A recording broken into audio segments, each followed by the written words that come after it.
Добре вечер, почитувани гледачи, добре дојдовте во Што мисли народот на телевизија Стар.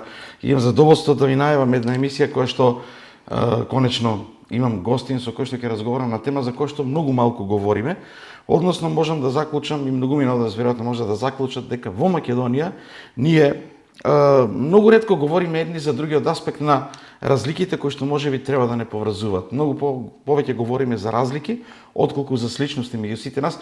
Ова го говорам од аспект на религијата, од аспект на верата, луѓето кои што ја имаат.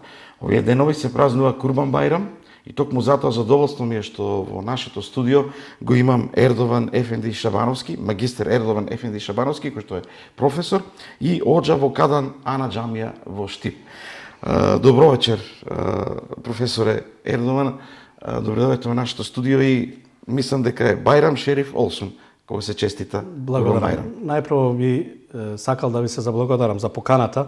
Навистина ми е чест да присуствувам во вашето студио, во вашата телевизија. Не само за мене, туку за сите муслимани кои што живеат во оваа подрачје, бидејќи со ова ние сваќаме дека сме вредни и дека можеме заедно да живееме. Денеска е Курбан Бајрам. Најпрво би сакал да објаснам што значи зборот Курбан. Зборот Курбан доаѓа од арапскиот збор курб, што значи блискост, близина. Истовремено се користи и во турскиот збор тој израз користен како акраба, што значи роднина, некој што ти е близок. И со ова исто зборче, со овој ист збор се користи и за курбан. Курбанот е доближување до Бога, доближување со тоа што се покажува лојалност и покорност према Аллах Джелешанху. Но во овој аспект кој што денеска се прави, каде што се колат курбаните, каде што се жртвува, се приложува жртва, тоа е доближување кон Аллах Джелешанху со приложување на жртва. Тоа се случува или се прави со жртвување на одредени животни. Не може секое животно или се што да се жртвува. Тоа е одредено од страна на самата вера.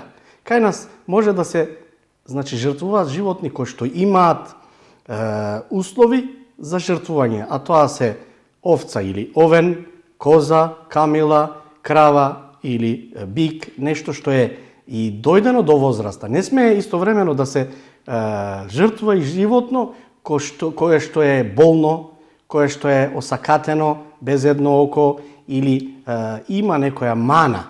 Бидејќи кога се приложува нешто кон својот сакан, кон Аллах Джелешануху, тоа треба да биде целосно и нешто убаво. Овој пример го имаме уште во времето на првите луѓе, според верата, нели, кои што се создадени во времето на Адем алейхиселам или Адам. Неговите синови Хабил и Кјабил се скарале меѓусебно. И за да видат кој е поблизок до Аллах Джелешануху, до Господ, Аллах Джелешануху им наредил да жртвуваат во негово име. Кабил одлучил нешто што не е баш достојно за да се жртвува. Земал еден труп за да го жртвува во името на Аллах Джелешануху, а Хабил зима една овца која што е најубава во неговото стадо на овци и ја приложува кон Господ, па се разбира Господ ја прифаќа, жртвата на Хабил, синот на Адем алейхиселам. Пред да продолжиме и да објасниме како се празнува Курбан Бајрам и што ќе се случува овие денови, да ни кажете која е символиката на жртвувањето и на поднесувањето жртва? Што се постигнува, што е целта? Целта, како што се кажува и во самите курански аети, не е ниту месото, ниту крвта од тој курбан, туку богобојазливоста. Веродостојноста кај Аллах Джелешануху, покорноста. Во Куранот, во цитатот, во куранскиот ает, каде што Аллах Джелешануху ни вели, ниту месата, ниту крвта од курбаните не стигаат кај Аллах Джелешануху, туку таму пристигнува вашата богобојазливост. Аллах Джелешануху не сака од нас месо, не сака од нас крв, туку сака да виде колку сме му ние на него лојални. Бидејќи, кога гледаме и на самиот Ибраим алейхиселам, каде што веќе ни е заповедано самиот курбан да се коли да се прави тој чин, да се коли курбанот, Ибраим алейхиселам или Аврам ветува пред да му биде роден син, дека ако му се роди син, ќе го жртвува во името на Аллах Джелешанову. Се раѓа Исмаил алейхиселам и по одредено време Аллах Джелешанову го подсетува Ибраим алейхиселам дека треба да даде жртва, дека треба да го жртвува, дека ветил, дека треба да го жртвува својот син. Ибраим алейхиселам оди кај син му и му вели: сине, јас имам заповед од Аллах Джелешанову дека треба да те жртвувам. Исмаил алейхиселам со голема покорност му вели: ој мој тајтко, значи прави го она што ти е заповедано. Јас ќе бидам од оние кои што ќе бидат стрпливи и ќе бидам предаден на Аллах Джелешанову. И заедно тие одат до местото каде што треба да биде жртвуван. Денеска, нели, и самиот Курбан Бајрам е директно поврзан со хаџот, каде што моментално е денеска. Така пишува во исламскиот календар хадж, денот е практично. Да, денеска се крунисува хаџот. Така. Се крунисува хаџот, каде што вчера, например, еве беа на местото наречено Арафат, каде што се собраа сите хаџии, а денеска веќе значи се круниса хаџот и се завршува речиси. Значи Ибраим алейхиселам, еден од чиновите кои што се прават за време на хаџот е каменување. А тоа ни доаѓа еве од ова поврзаното со курбанот. Ибраим алейхиселам додека оди да го жртвува својот син Исмаил, на патот ги пресретнува ѓаволот шејтанот. И му вели да се откаже од овој чин. Дека ова е нешто нелогично, недобро. И му ветува се што е во негова корист, ама материјално. Но Ибраим алейхиселам тоа не го прифаќа, се разбира, и почна да го каменува.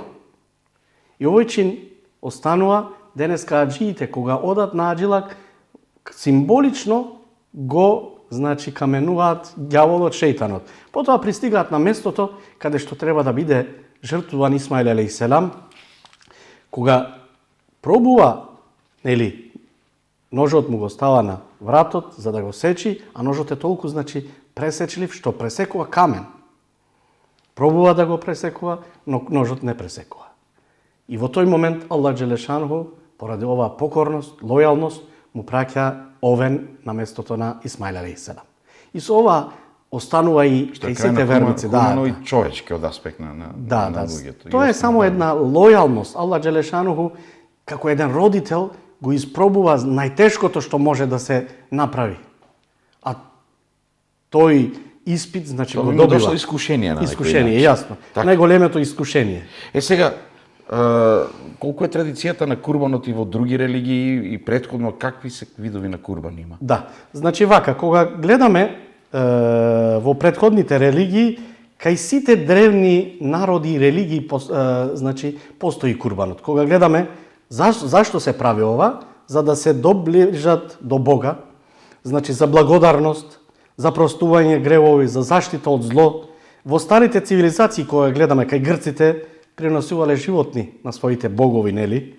Египјаните имале храмски жртвувања, сумерите и хетитите исто организирале големи верски свечености со курбани, исто и во другите древни народи ги гледаме и курбаните. Кога гледаме во јудаизмот и христијанството, исто така, според Тората, се пренесувале јагниња, говеда, гулаби, жито и вино. Курбаните се пренесувале секојдневно, речиси, понекогаш неделно, месечно и за време на големите празници. Особено е познат Песах курбанот, а тоа е кај евреите, а во христијанството поверувањето, распнувањето на Исус Христ се развива идејата дека неговата жртва е последна и конечна жртва за човештвото. И сега, споменавте евреите, до која религија е најблиску исламот, бидејќи има некои појдомни точки, сличности со јудаизмот и слично. Јасно. Мислам, воопшто, до која е најблиску? Вака сега, кога гледаме во блискоста, ниту христијанството, ниту евреизмот не е многу различно од исламот, бидејќи потекнуваат, според нашето верување, од еден ист корен. Сите пратеници кои што се во јудаизмот, во христијанството, се прифатени и кај нас. Иса алейхиселам, Исус Христос е пратеник кај нас. Муса алейхиселам, Мојсей е пратеник кај нас. Значи, сите тие вери се едни до други блиски од ист корен. можам да дадам еден пример од времето на нашиот пратеник Мухамед алейхиселам, кога морале да бидат иселени некои луѓе поради притисокот што го имале во Мекка, во Африка, во Етиопија. Хабешистан наречено во тој миг кога живееле, и луѓето кои што се преселуваат во Етиопија се пресретнуваат со кралот Хабеш. Но кога тие одлучиле да се преселат таму, нив ги следат и меканците кои што не верувале во Аллах Джелешану, за да се расипе тоа што сакаат да го направат во Етиопија. И тие кога отишле кај кралот Хабеш, а кралот Хабеш е христијански крал, овие што биле неверниците од Мека, му кажуваат на кралот дека муслиманите не веруваат во Иса алейхиселам, во Исус, дека го напаѓаат.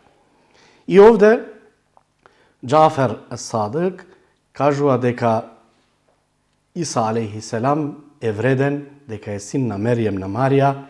И овде, сакам таа точка да ја искажам, кралот Хабеш што го имал, стапот во рака, прави една линија на земјата и вели: вашата и нашата религија е различна само колку оваа црта што ја нацртав. Неговата порака. Да. И најлогична, најчиста порака. Да. Додиме на тоа што се случува видено. Јас од она што читав, има обичај, она што е кога ќе се заколе курбанот, дека месото се дели на посебен начин, на еднакви делови. Што се случува и како се одбележува курбан? Вака сега, како што кажавме, мора да бидат одредени животни курбаните, жртвите што се пренесуваат, и најпрво животното кое што ќе се заколи не смее во никој случај да биде измачено. Дури мора да биде напоено, да биде најадено, за да се однесе до местото каде што ќе биде заколено. Не смее да се влече за уше. Пред некој ден читав еден хадис, еден збор од нашиот пратеник Мухамед алейхиселам, каде што гледа еден човек како го влечи животното за ушето. Овцата ја влече за ушето и му кажува на тој човек: не ја влечи за ушето, туку фати ја за роговите и не ја мачи. Дури има и обичаи каде што кога се коли курбанот, треба очите да му бидат затворени, за да не го гледа тој чин на колење. Не смее курбанот да биде заколено пред другите животни, за да тие не се вознемират. Интересен факт е тоа што многу ова го имаме како пример. Има, особено овие кои што се поголеми животни, како бикови или како крави, кои што живеат во планина. И тие навистина се тешки за да се фатат и за да се одведат на местото. Но интересен факт е тоа, пример е тоа што кога треба да се заколи, самото тоа животно се смирува. Дури понекогаш има случаеви каде што животното се предава. Знае дека веќе ќе биде заколено во името на Аллах Джелешану. Нашиот пратеник салаллаху алейхи ве селем вели: и кога изнесувате жртва, нека вашите ножеви, нека вашето, тоа што го имате за заколување ви биде, целосно спремно. Не смее да се мачи животното додека се коли. Овде, која е суштината кога треба да се заколува курбанот, е тоа што треба да се читат одредени молитви пред да се заколи, се носат текбири, или тоа се зборовите дека Аллах е најголем, дека тој курбан се принесува во името на Аллах Джелешануху, и потоа се заколува курбанот.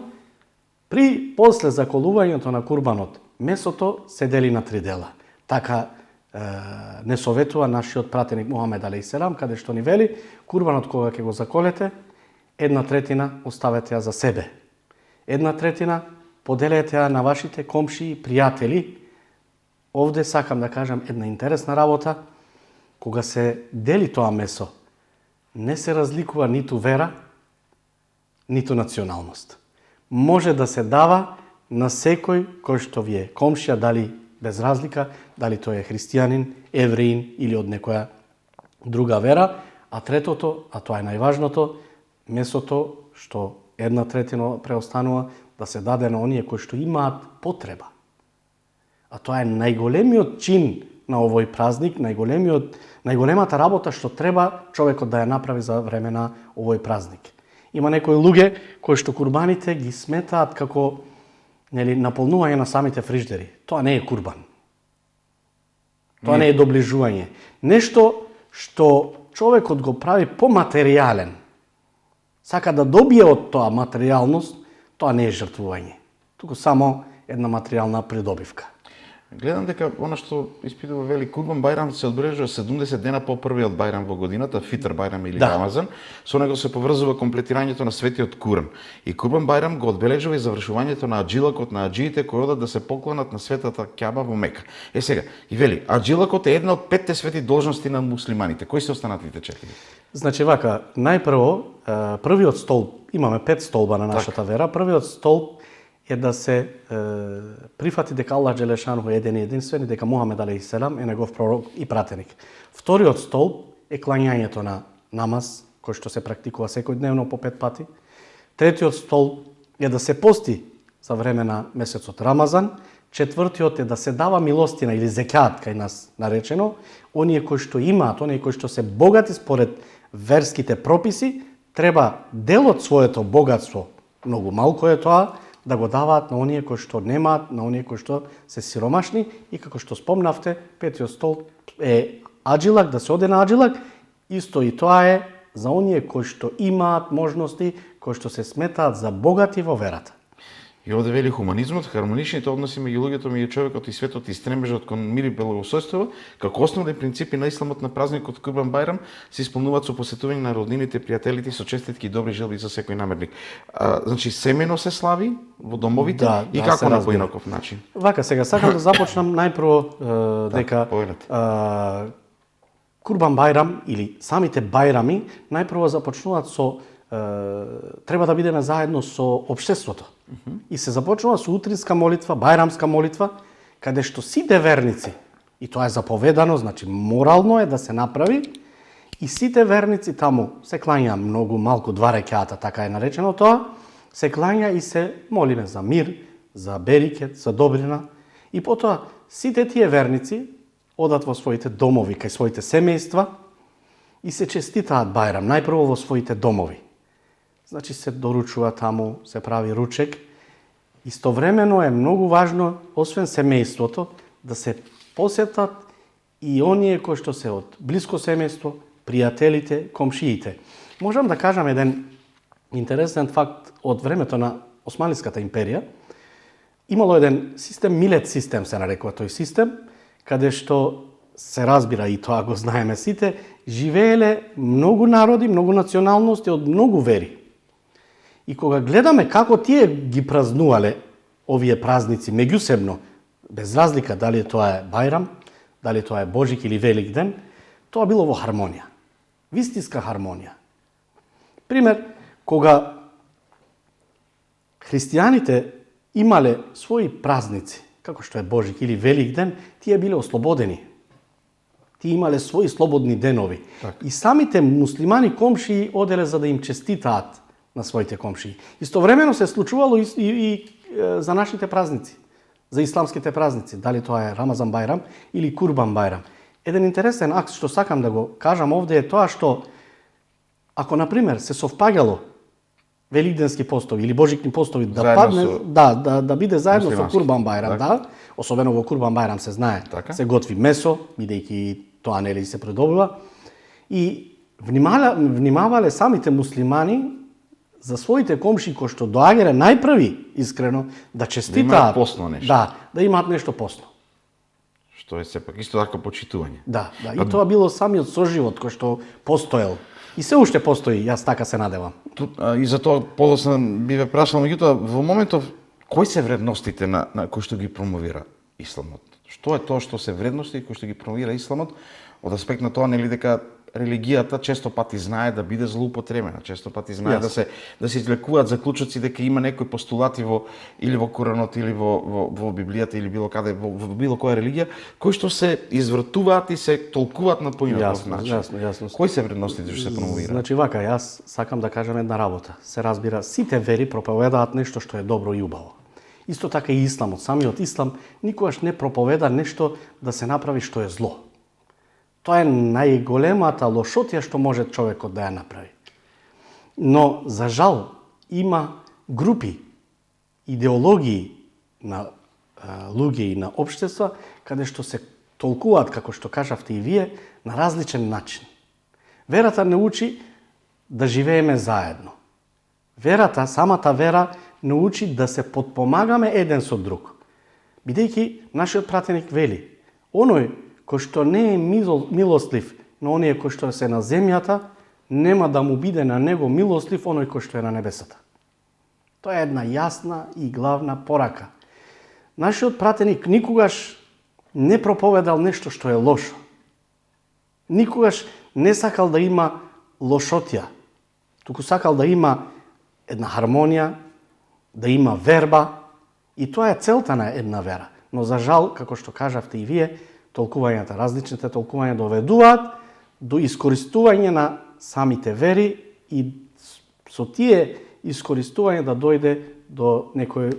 И вие како магистер, образован човек,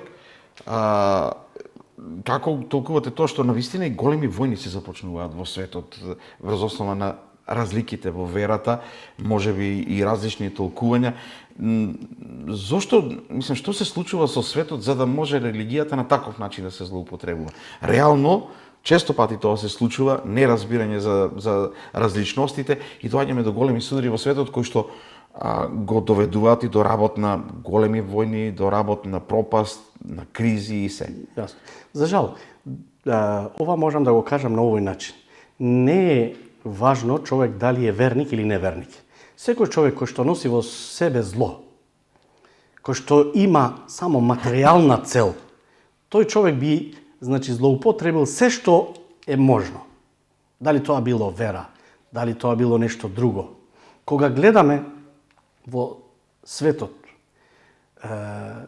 верите не се единствени или па самата вера не доведува до тоа. Јас сакам тоа да го кажам. Така.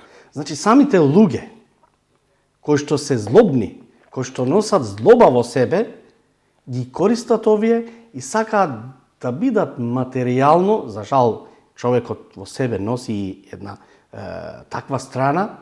Тоа е слабоста. Да, слабоста. Што евентуално би потполно искушението како за што жал. вериме И често затоа пати. се и овие празници, искрено.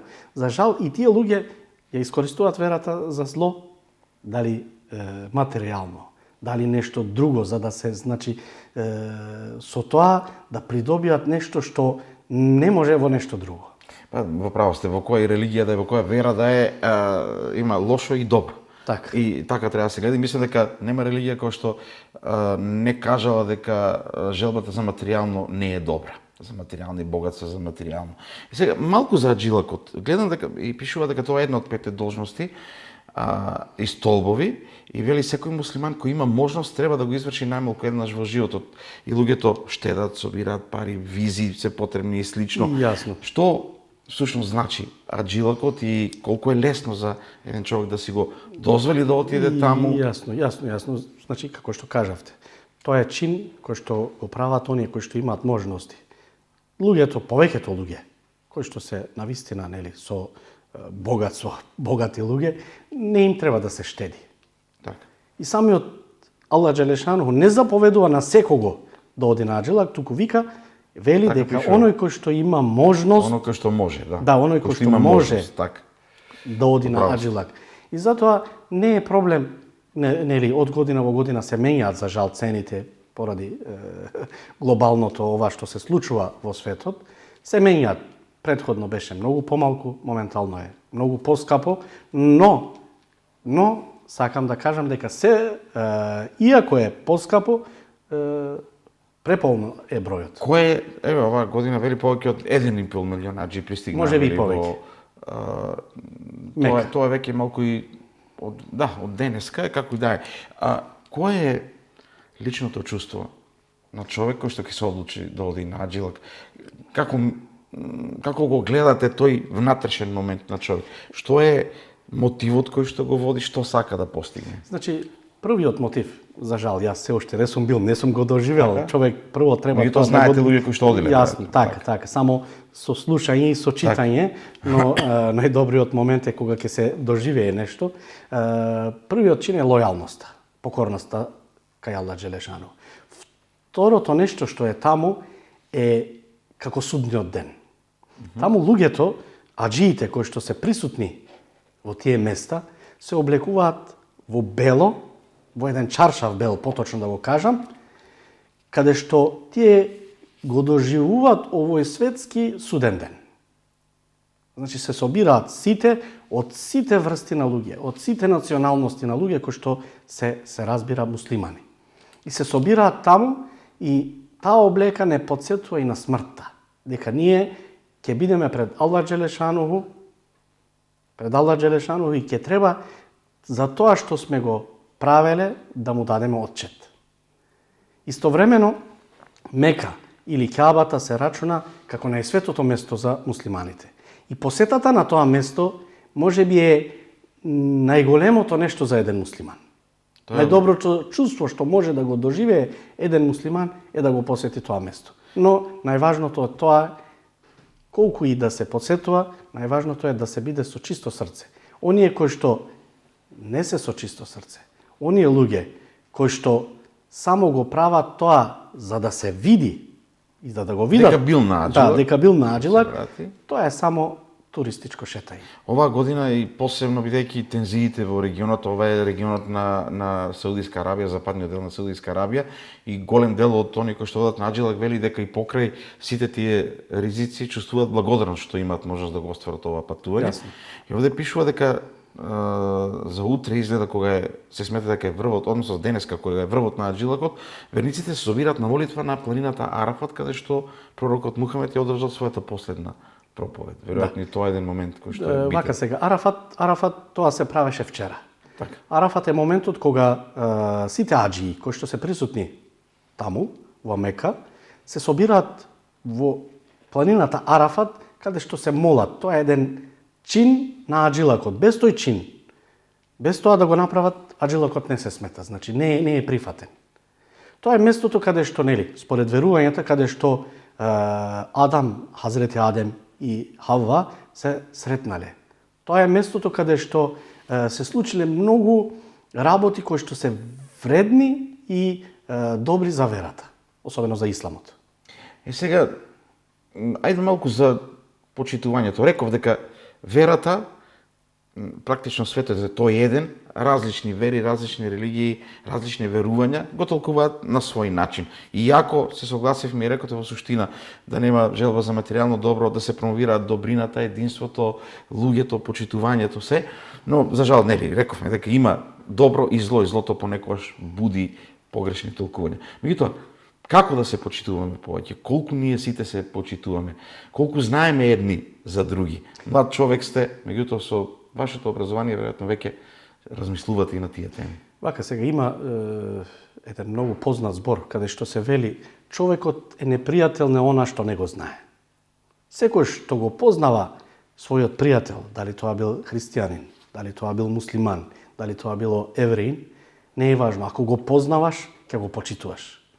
Сите непријателства што се случуваат помеѓу луѓето, помеѓу верниците, помеѓу верите, е прибидејќи не се знаеме едни со други, не се познаваме.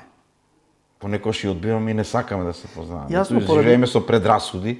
Тоа е најлошото. Предрасудите исто се случуваат од незнаењето, бидејќи, еве на пример, јас како што кажавте сум оџа и во џамијата. Понекогаш доаѓаат дечиња од училиштата што ја посетуваат џамијата и тие доаѓаат со страв. Зошто понекогаш за жал нивните родители им кажуваат дека кога ќе влезеш во џамија ќе ти се случи нешто лошо или тоа што се промовира за жал во светот дека исламот е лоша вера, исламот е вера на некои недобри работи, не сакам тоа да... Тоа го велам, затоа ве прашувам колку не обидинува, колку не разединува, бидејќи таквите дезинформации, таквите намерно може би пуштани информации имаат цел нешто да постигнат, веројатно. И еве на пример тие деца кога доаѓаат во самата џамија, при разговорот со нив се опуштаат. Значи, тоа е само една почит. Пример, ќе дадам пак еден пример од времето на нашиот пратеник, Мухамед алейхиселам. Доаѓаат христијански свештеници за да разговараат со Мухамед алейхиселам и доаѓа време христијанските свештеници да се помолат. Време за молитва. Мухамед алейхиселам им вели, можете да се помолите овде во нашата џамија. Тоа не е пречка. Верата, како што кажав, не е пречка. Пречка сме ние, луѓето што за жал правиме некои наши своји мисли, измислуваме нешто за да ние бидеме оние кои што сме само прифатливи. Ние бидеме оние кои што ќе бидеме само како да е наш џеннет од рајот, ние да бидеме оние кои што само ќе влеземе во тој џеннет. А тој џеннет се разбира и на Аллах Джелешану, на Бога. Кого сака и како сака ќе го внесе таму.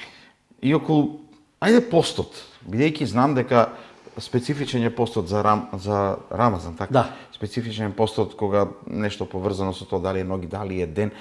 Направете ми паралела на постот, бидејќи имам една ситуација дека јас често пати се расправам со мои пријатели кои што и тоа многумина го говорат, може да постиш и да не јадеш мрсно и не знам што, а да имаш грешни мисли, да направиш грешен чекор кон некој, да навредиш некого, и тоа за мене не е пост, реално. Так. Направете ми паралела со постот воопшто и во светот и во сите. Да, значи, вака сега, самиот чин на постот е оддалечување од некои работи.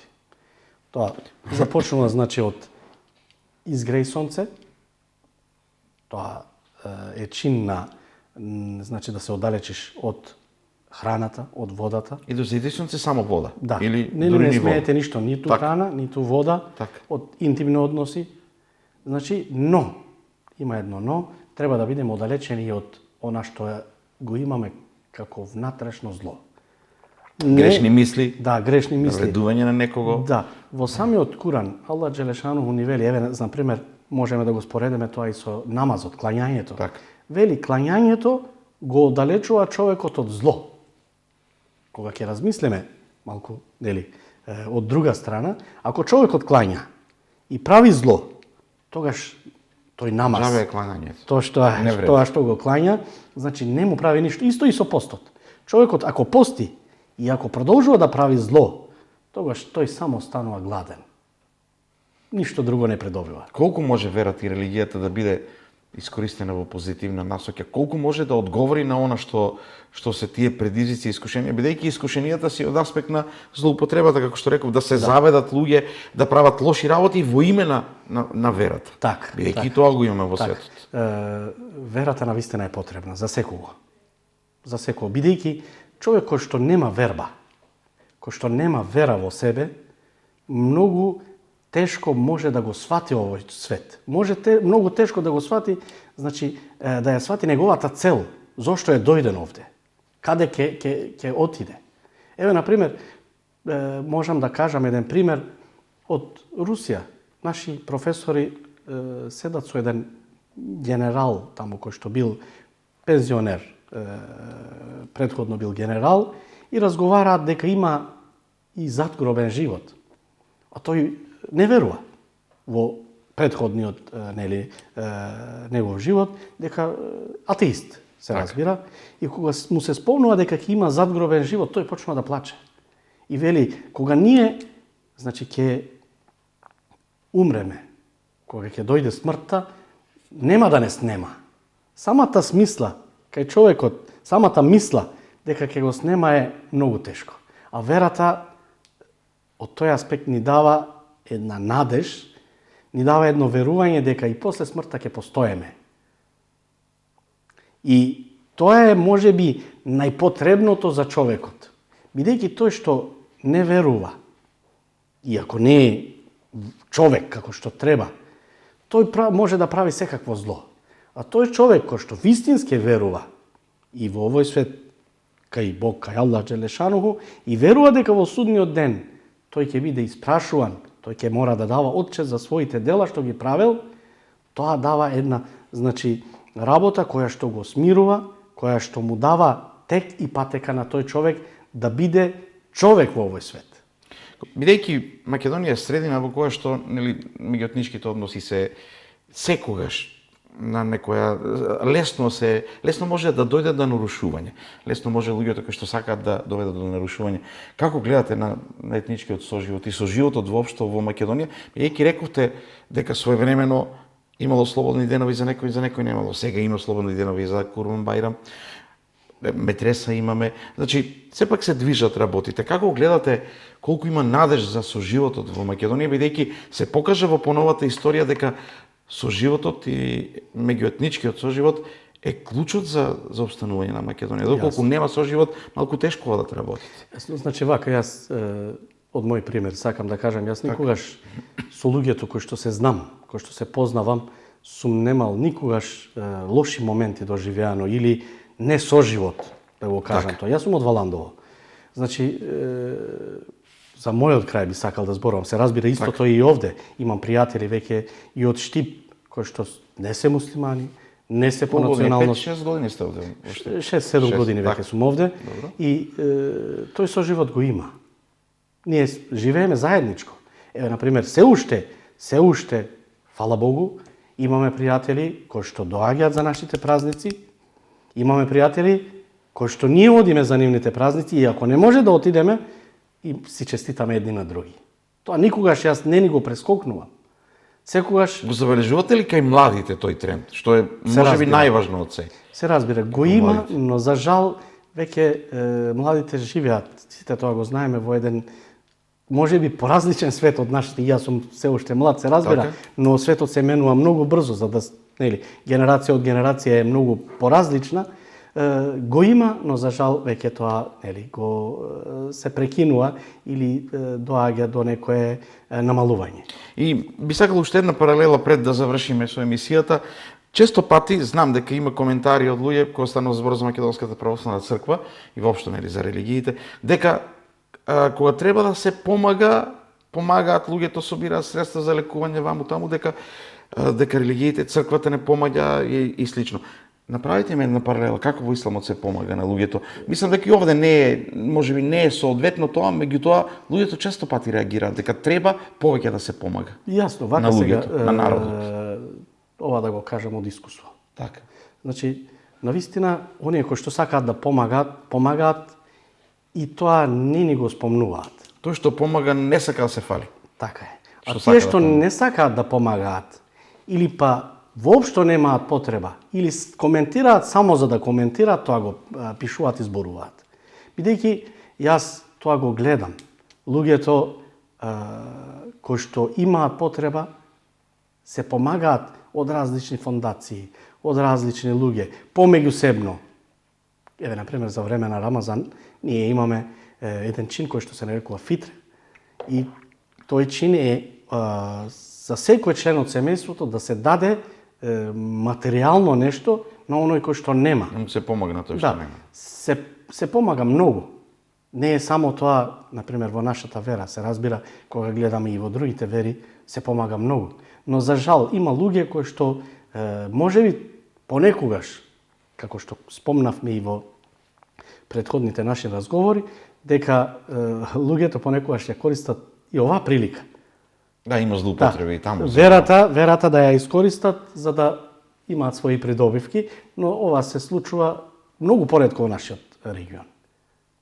За среќа и така нека остане. Јас ви благодарам за издвоеното време и за гостувањето. Уште еднаш да ви посакам честит Курбан Бајрам и да се надеваме дека луѓето кои што гледаат на религиите, на верата, како да се шири добрина, да не се шири зло, дека тие ќе преовладат и почитувањето и соживотот ќе го имаме секогаш, секој на свој начин и кој што рековте да се помага на оние кои што им е потребно, тоа може би основното на секоја религија и вера.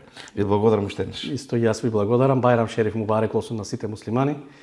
Нека донесе здравје, мир, берекет и среќа на сите. Честит Курбан Бајрам и од мене на сите кои што го слават. Благодарам уште еднаш. Почитувани гледачи, тоа беше разговорот со магистер Ердован Ефенди Шабановски, професор и оџа во Каданана џамија, поводот затоа што овие денови се празнува Курбан Бајрам и затоа што треба сите заедно да се учиме на соживот, да учиме едни за други, да знаеме повеќе, затоа што во право е нашиот вечерашен гостин. Колку повеќе не знаеме за некого, толку помалку се разбираме. Колку знаеме, ќе се разбираме и ќе се почитуваме. Останете во добро расположение.